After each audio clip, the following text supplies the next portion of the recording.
Hello everyone, Nadeem here with TXengineWerx. People ask me about oil. I know, oil and tires. Uh, those are just topics that will start fights and wars. Uh, People ask me about synthetic oils and what's all the craze about synthetic oils. I'm a proponent of synthetic. If your vehicle can use synthetic oil, I would use it. What do I mean by that? Here's what the difference is between mineral or conventional oil and synthetic oil. Some people out there, I know they'll be saying that, oh no, synthetic will make your car leak oil. Um, it's true to some extent, not for the reasons they think. So a lot of people think that synthetic is just more slippery to say, and that it will just, if it's an older vehicle, it will just go through and start leaking. That's not the case. The reason certain older vehicles will start leaking oil when you switch to synthetic is because the seals, the rubber seals, cannot stand the synthetic oil. The synthetic oil will break down the seals, and that's why you start getting leaks. So that's what happens. If your vehicle is newer, then you wouldn't have that problem. Or if you replace the seals, you wouldn't have that problem. The other side of the equation is there is something called a ZDDP. It's basically zinc.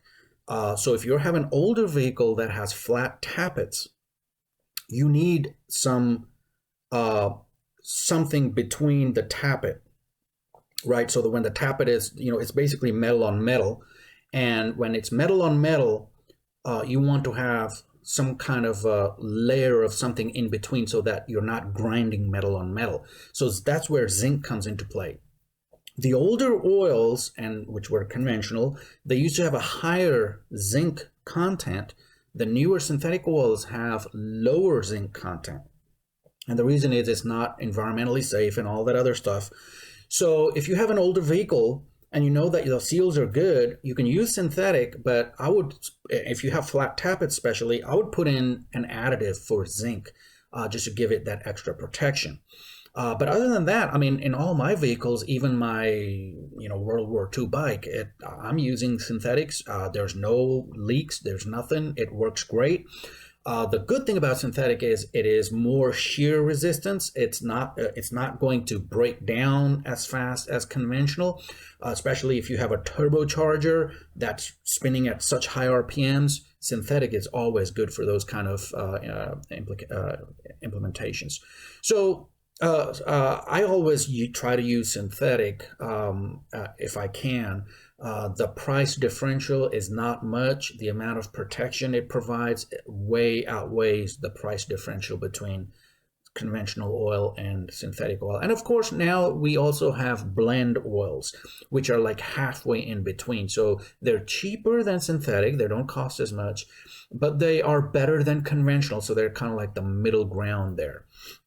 On top of that, if you have something like additives, or with the BG service, we have additives that really clean out the engine. So now if you have sludge or something like that building up in the engine, the BG flush will clear that out, and then you can switch over to synthetic and you'll have good long life out of that engine.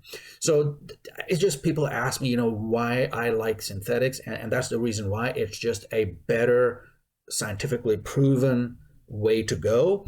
However, there are some older vehicles or certain older technologies that don't work very well with synthetic because it's maybe the design, like the flat tappets require more zinc content in oil for that extra protection, so it's not metal on metal. So things like that come into play. But on any modern vehicle, I would just go with synthetic and change the oil at whatever interval the manufacturer recommends.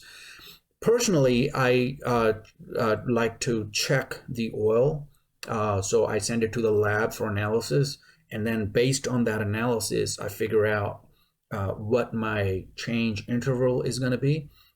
Even if you're extending the intervals, switching to synthetic, I would say keep changing out that oil filter. That's crucial because that oil filter can get contaminated with contaminants, and you don't want it to get plugged up and reduce the oil flow to vital components. So you want to switch out that oil filter and make sure that's clean. So that's it for today, everybody. Have a good day and be safe out there. We'll see you next time.